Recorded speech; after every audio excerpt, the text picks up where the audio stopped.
욥기 19장 25절부터 27절까지 한 목소리로 읽겠습니다. 내가 알기에는 나의 대속자가 살아계시니 마침내 그가 땅 위에 서실 것이라.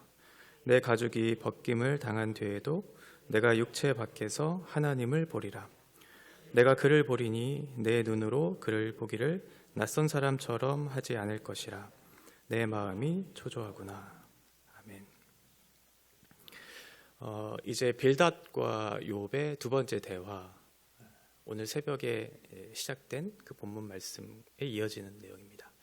빌닷이 먼저 욥에 대한 내용을 얘기했었고, 이제 그 빌닷에 대한 말에 대해 욥이 대답을 하는 내용이 바로 19장인데요.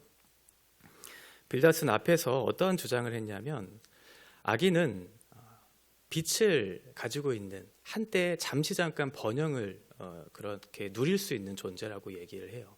그러나 그 빛이 영원하지 않고 곧 어둠이 찾아와 절망에 빠지게 될 것이다 라고 얘기하면서 자기가 가지고 있는 모든 것, 재산도 잃게 되고 건강도 잃게 된다 뿐만 아니라 사람들로부터 버림을 받고 세상으로부터 쫓겨나서 모든 사람들에게 있어서 영원히 잊혀지게 될 것이다 라는 것을 이제 빌닷이 얘기하죠.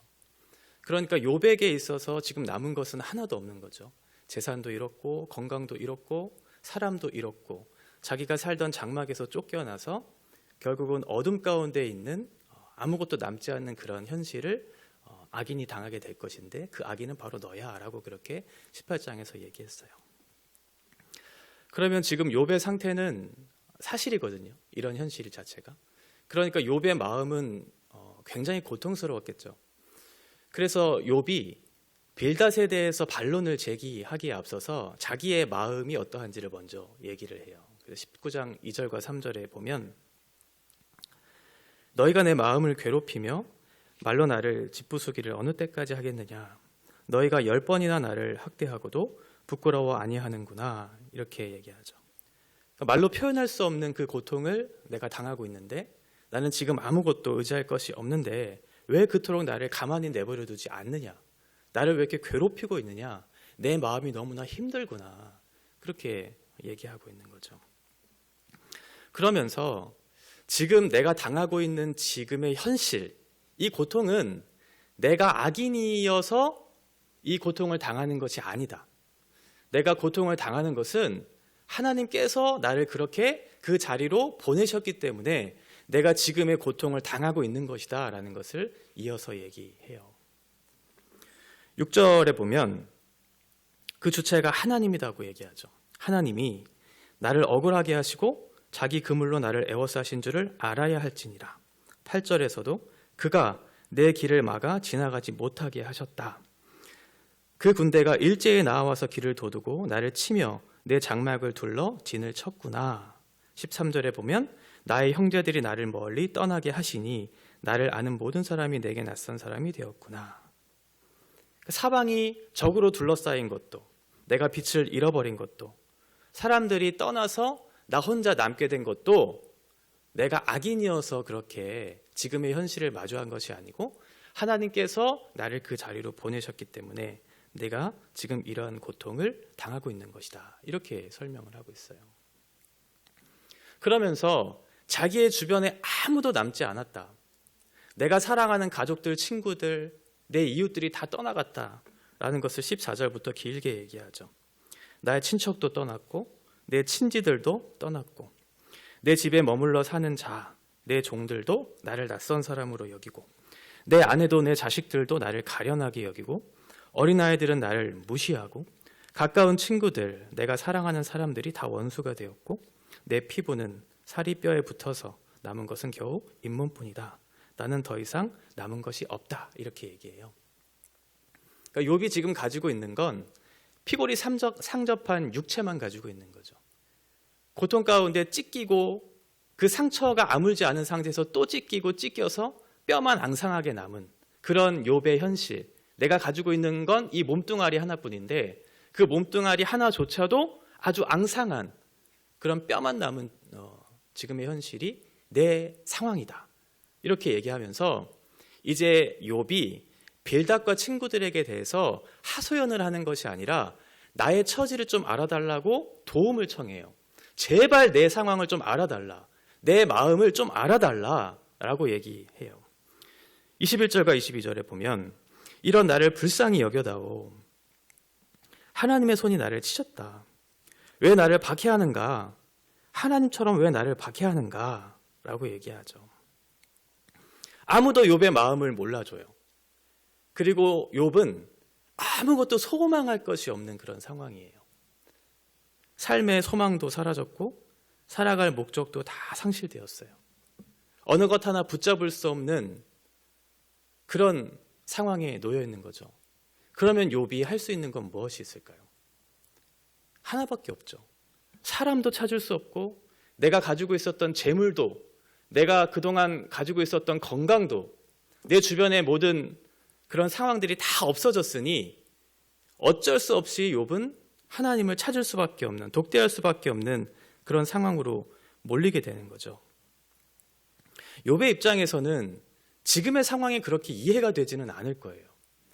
왜냐하면 욥은 나름대로 하나님과의 관계가 좋은 사람이라고 스스로 생각했던 사람이거든요. 나는 하나님과 가깝다고 여겼던 사람인데 하나님은 나를 그렇게 생각하지 않았다는 것을 발견한 거죠. 내가 주님을 사랑하고 주님과 좋은 관계를 맺었다고 생각했는데 하나님은 나를 그렇게 생각하지 않는군요. 비록 내가 잘못을 했다고 해도 하나님이 나한테 이 정도까지 할 필요가 있습니까? 내가 모르는 죄가 있다고 한들 그래서 하나님 앞에 범죄한다고 해서 내가 이렇게까지 고통을 당하는 것이 맞습니까? 이런 마음이 있었던 거죠. 하나님이 욥을 사랑했다면, 욥을 이 땅에 두셨다면 욥 자신을 통해서 목적하신 것이 있을 거잖아요.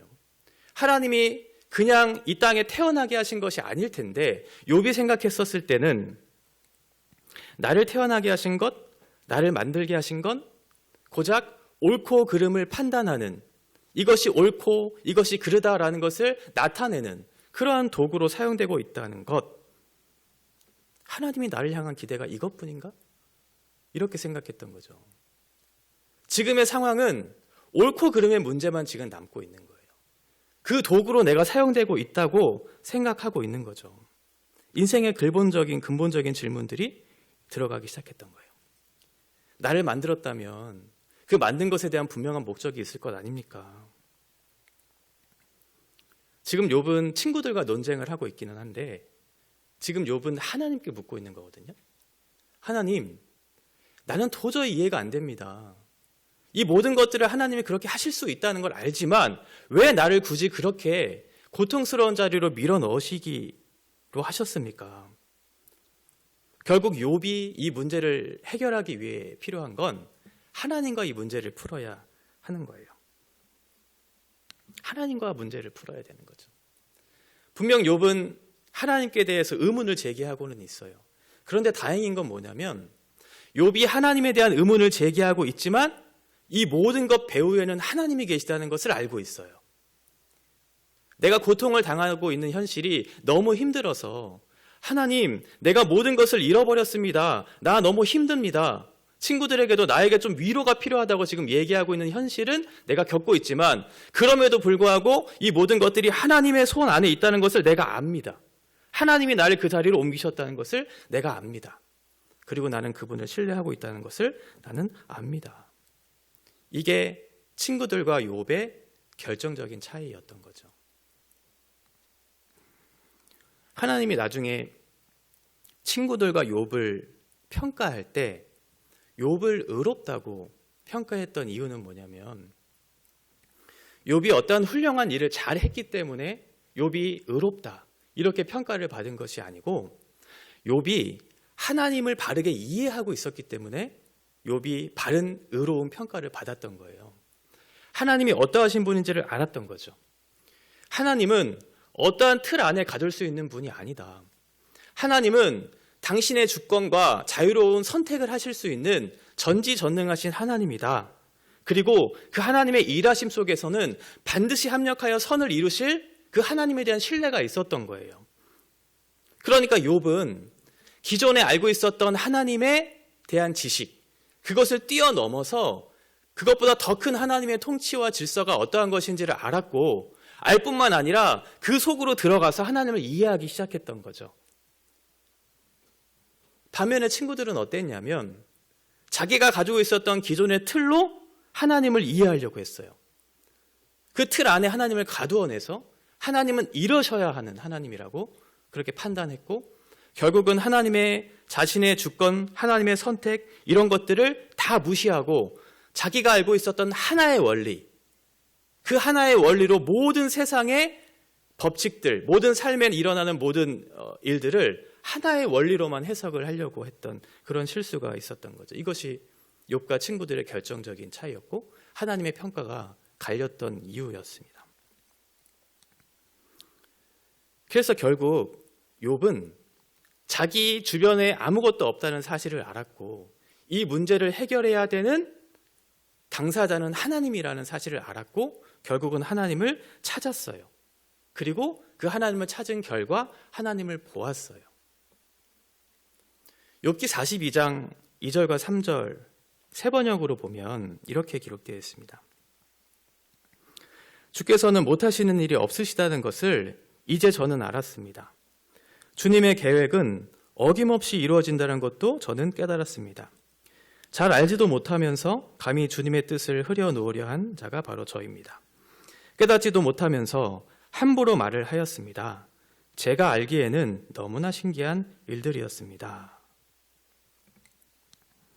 우리가 겪는 여러 가지 일들이 우연이라고 생각을 하고, 그 통제할 수 없는 하나의 원인이 우리의 삶 속에 일어나고 있다는 것을 생각하면 그 모든 일들을 견딜 수 없을 거예요.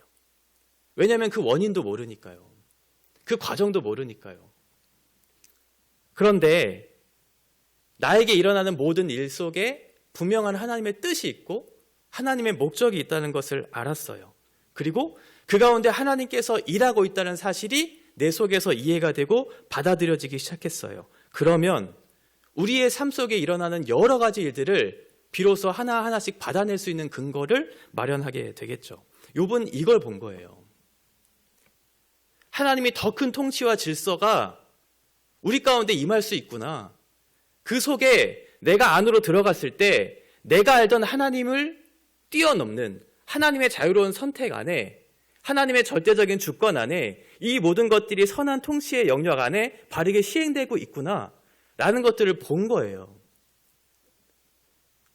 그동안은 알지 못했던 욥이 이 인생의 모든 원인과 과정과 결과를 모두 아시고 통치하시는 그분이 나의 하나님이시구나. 나를 상관하지 않으시는 하나님이 아니고 나와 직접적으로 연관 맺고 계시고 나의 삶을 세밀하게 관찰하고 계시는 하나님이구나 라는 것을 본 거죠. 자기가 가지고 있었던 틀, 내가 가지고 있었던 경험, 그것으로 친구들과 논쟁하려고 했을 때는 하나님이 보이지 않았어요. 그런데 그 틀을 벗어나기 시작하면서 하나님의 일하심이 보이기 시작했고 하나님이 어떠하신 분인지를 알기 시작한 거죠. 그래서 욥이 오늘 19장 25절에 비로소 하나님이 어떠하신 분이고 하나님이 나와 어떻게 관계를 맺고 있다는 사실을 알았다고 고백을 해요. 25절에 보면 내가 알기에는 나의 대속자가 살아계시니 마침내 그가 땅 위에 서실 것이라. 네. 나의 대속자가 있다는 것을 알았다는 거죠. 이 대속자는 고엘이라고 하는 뜻이거든요. 언약관계 속에서 기업 물을 자라고 그렇게 표현되는 그 말이에요. 언약관계 속에 있는 그 백성이 가져야 할 기본적인 신분과 지위들이 있죠. 그리고 그것을 보증으로 하는 땅, 이런 것들이 회복되어지기 위해서 그 고엘이 대신 값을 지불하고 그 사람을 회복시켜주는 그 역할을 하는 거예요. 욥은 본 거예요. 나의 대속자, 나의 고엘, 나의 하나님이 살아계시다는 걸 본 거예요. 그분이 죽은 하나님이 아니고 나와 상관없는 그런 하나님이 아니고 그분이 살아계신 나의 하나님이다. 나의 고엘이시다라는 것을 본 거죠. 그리고 그가 땅 위에 설 것이다 라고 얘기해요. 그가 나의 하나님이실 뿐만 아니라 나와 상관 있는 하나님이라는 거예요. 그가 설 것이다 라고 하는 이 쿰이라고 하는 것은 법정에서 증인의 역할을 할 때 쓰는 단어거든요. 그러니까 그동안 내가 억울하게 호소했던 이 모든 것들을 하나님께서 신원해 주시고 보호해 주시고 나를 의롭다고 여겨주실 그 하나님이 나의 하나님이라는 걸 알았던 거죠. 자기의 백성을 구원하시는 그 하나님이 나의 하나님이구나. 욥은 그걸 본 거예요. 그러면서 26절과 27절에 이렇게 고백을 하죠. 내 가족이 법기임을 당한 뒤에도 내가 육체 밖에서 하나님을 보리라. 내가 그를 보리니 내 눈으로 그를 보기를 낯선 사람처럼 하지 않을 것이라. 내 마음이 초조하구나. 지금 욥은 분명히 극심한 고통 중에 있는 건 맞아요. 그런데 그 극심한 고통 중에도 내가 이 가죽의 벗김을 당한 후, 그 고난의 정점을 지난 후에 내가 하나님을 볼 것이다 라는 것을 알고 있었어요. 비록 이 고난이, 이 고통이 쉽지 않은 건 알지만 그 끝이 있다는 건 알았던 거예요. 결승점이 있으면 소망이 있잖아요. 그런데 그 결승점까지 가기까지가 고통스럽죠. 쉽지 않죠. 그래서 초조하죠. 근데 끝이 반드시 있다는 것을 알아요. 그래서 욥이 고백하는 거예요. 사실 그 고통이 쉽지 않았습니다, 하나님. 그래서 내 마음이 초조하기는 했습니다. 그런데 그 초조함과 두려움이 나를 지배하지는 못했습니다. 왜냐하면 하나님께서 살아계신 나의 하나님이시고 나를 신원하시고 나를 보호하시고 나를 의롭다고 여겨주실 나의 하나님이 되어주시기 때문에 나는 감당할 수 있습니다 라고 그렇게 고백을 하는 거죠. 그래서 욥은 마지막 42장 5절에서 이렇게 고백을 해요. 주님이 어떤 분이시라는 것을 지금까지는 제가 귀로만 들었습니다. 그러나 이제는 제가 제 눈으로 주님을 뵙습니다. 이렇게 얘기하죠. 내가 주님을 보았습니다. 이렇게 얘기해요. 보았다는 건 그동안의 과정을 내가 이해했다는 거예요. 그동안의 과정이 다 이해됐다는 건 쉬었다는 얘기는 아니잖아요. 하나님께서 그 고통 과정 가운데 함께 하시고 계시다는 사실을 내가 보았습니다. 내가 그분의 주권을 이해했습니다. 바랄 수 없는 중에 내가 주님을 바라보았습니다. 고난에 대한 하나님의 일하심이 어떠한 것인지를 내가 눈을 열어서 보았습니다. 이렇게 고백을 한 거죠. 바랄 수 없는 중에 보았던 욥, 이게 바로 믿음이거든요.